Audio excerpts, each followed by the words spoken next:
is food and drink to him. And there, in fact, is the final whistle for the end of the first half. An unlucky ending to the half for Ireland, who might well have had a goal on 2 occasions within the space of 60 seconds. But in Genoa, the half-time score remains the Republic of Ireland 0, Romania 0. We'll be talking to England's John Barnes when you rejoin us after this break.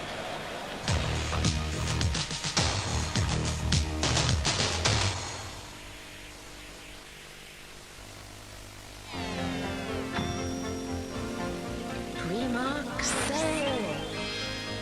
Now on. It took long nights and every spare moment because you knew it could be really great. And it caught something in you didn't know was there. It kept you going till it was right.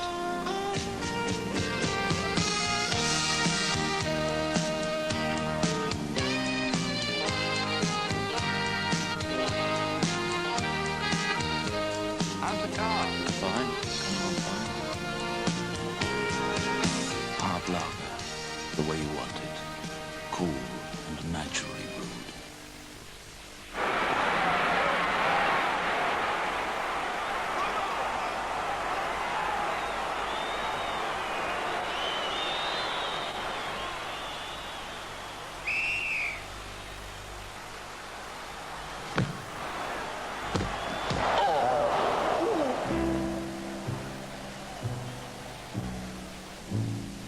Happiness is a cigar called Hamlet, the mild cigar.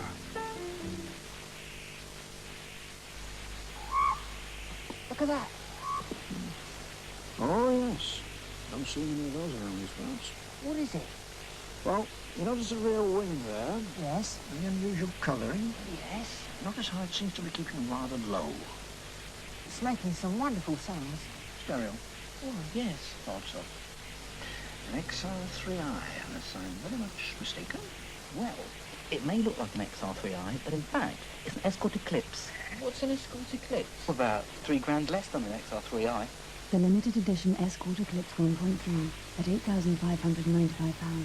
No one should miss it.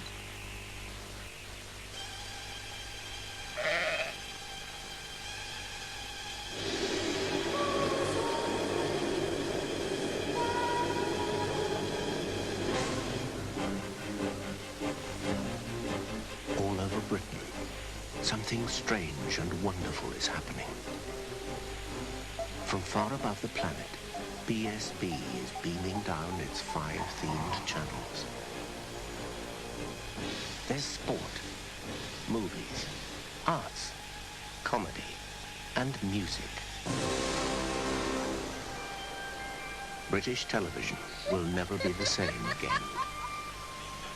The trouble is, if you're not connected, you won't even know it's there. BSB, 5-channel TV. You watch, we listen. Well, that's show business, folks.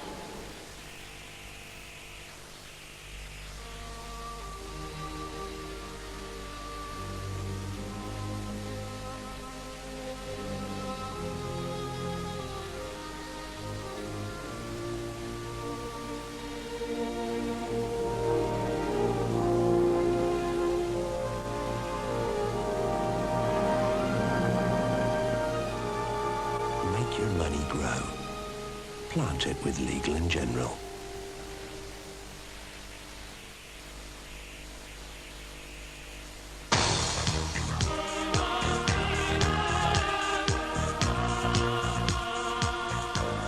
Hello again, 0-0 in Genoa between the Republic of Ireland and Romania, and watching that match in Bologna is the England international John Barnes. Good afternoon to you, John. You hearing us? Yes, I'm hearing you now. What did he say? Great stuff. I was just saying you were there. You were watching the game.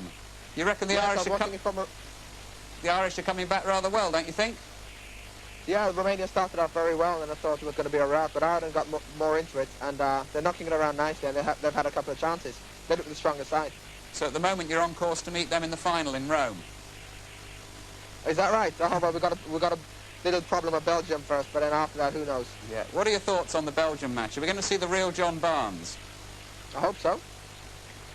So do we. Has it been frustrating for you so far? Well, we're here, and if we win one match, we're going to go into the quarterfinals. So although things haven't gone as well personally, we're just well, I'm happy that we're not back on the plane home. Do you feel personally that you're under any pressure because you haven't sort of stood out as we know you can? Well, the manager hasn't told me I'm under pressure. The only pressure I'm under is from the papers and from, you know, certain people who don't really matter. So as long as the manager doesn't put me under any pressure, that's all that counts. John, Emlyn here. Hello. How are you? Okay. Listen, John, you must be hoping that the England style of play brings back the sweeper, because surely against Holland you looked much better when they played a sweeper and pushed the two full-backs forward than when they played with a flat-back four. Well, that was designed for the Holland match, and it may be used against Belgium, but I think it was just for the Egypt match, which he went back to the flat-back four because he thought they were going to play with just two up front. So he thought we'll play with a flat-back four, but I'm sure that the manager will do what's necessary, and if it calls for a sweeper to be played, I'm sure he will play with one. There's a bit of a danger, isn't there, that Belgium will be underestimated? Not by us, they won't, because I personally think that they were the best team in their group. Although they lost to Spain, they played very good football and knocked it around nicely, and they look the most fluent side in that group. You know, so I'm sure that we won't be underestimating them at all. And in the last 10 years, they've been one of the better European sides, reaching to the semi-finals of the last World Cup, finishing third. So, I mean, they won't be underestimated by us at all. Interesting, isn't it, that two of the favourites, Brazil and Holland, are already out? Well, no one would have thought that Brazil would have played Argentina and West Germany would have played Holland by now. I mean, so easily it could have gone the other way with West Germany and Argentina being out. That would have been another two favourites. So it's just been a bit of a topsy-turvy World Cup, you know, with teams winning groups who are not supposed to win groups and teams going out who aren't supposed to go out. John, it looks quite good for England especially that if they can beat Belgium, they have Cameroon, and then who knows, it's a semi-final possibility, isn't it? Yeah, that's right. I mean, Belgium, you know, on paper you're going to say, well, if we beat Belgium, then we're virtually in the semi-final, but I'm sure Argentina thought that, you know, they've got Cameroon to play in the opening match, and Romania thought the same. So, you know, we won't even, if we get through, we're not going to underestimate Cameroon either, because in the first two matches, particularly the first one against Argentina, they looked a very good side. Very strong team. Well, John, thanks very much for talking to us this afternoon. Good luck tomorrow. Best of luck, John. Okay, thank you. Thanks a lot, John. And just a reminder that match tomorrow, England against Belgium, you can see live on ITV. That's tomorrow evening. Right now, we'll take a break. Back to Genoa in just a moment.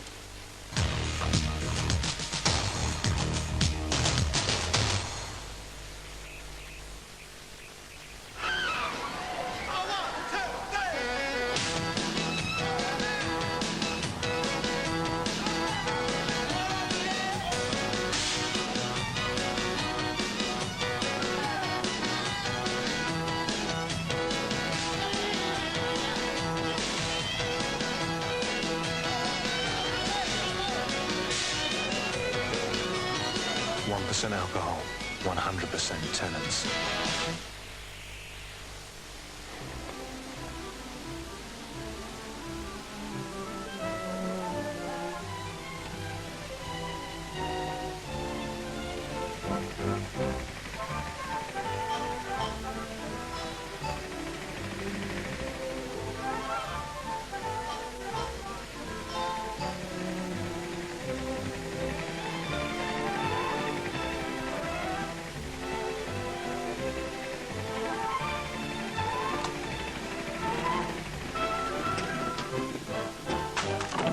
Classic. For the man who thinks that a little bit bigger. Gillette announces a razor that can sense the individual needs of your face. Introducing the extraordinary Gillette Sensor shaving system. Sensor blades are mounted on responsive springs to continuously sense and adjust to your face. Closer, smoother, safer, for a shave that is unsurpassed. New Gillette Sensor.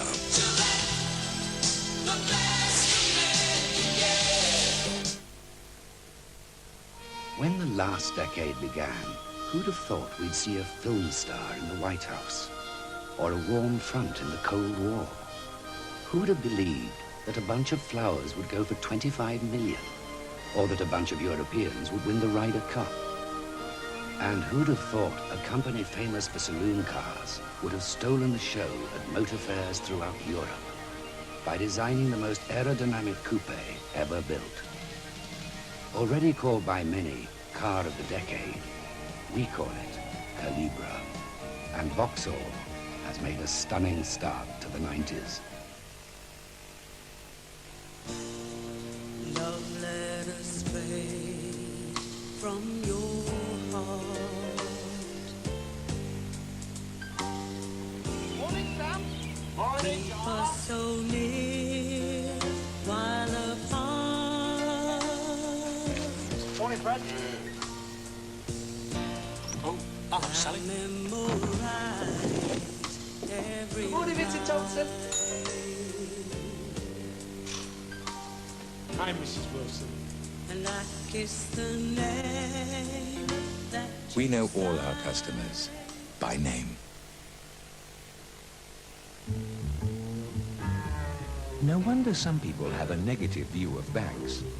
But there is a bank you don't have to go into for money, or statements, or to check your balance. Because you can sort them out with a single card that's also a £100 check card and a debit card too. Accepted at thousands of places. Can I use it abroad? Yes. The TSB bank card makes problems disappear. Positive thinking. TSB.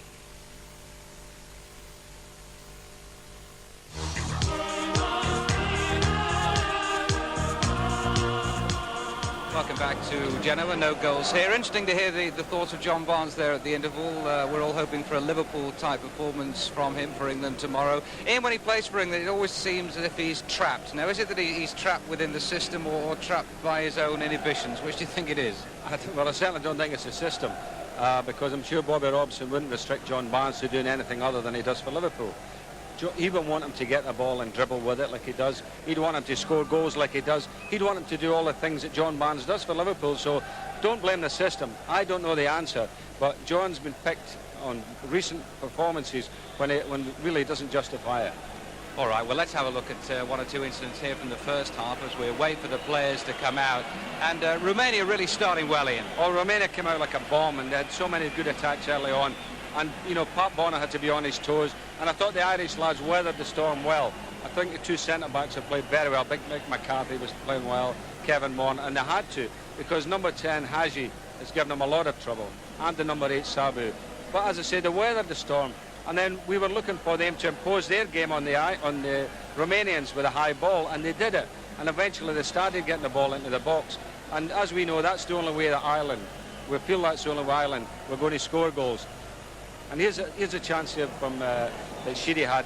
A lovely ball to the back post. And as we say, if Ireland can get this service in, they will get chances. And Kevin Sheedy will never be unlucky because the goalkeeper made a terrific reaction save. But they have to get that ball in. I mean, there's no point in knocking it around and trying to be like they are. They've got to get it down wide, knock it in, and let the two big fellas get in there and head it. Yeah, it was good to see the Irish finishing so strongly. Anyway. Well, finished strongly that half. Righty-ho, let's rejoin Ron Atkinson and Alan Parry as the second half is just about to start. Thank you, Elton.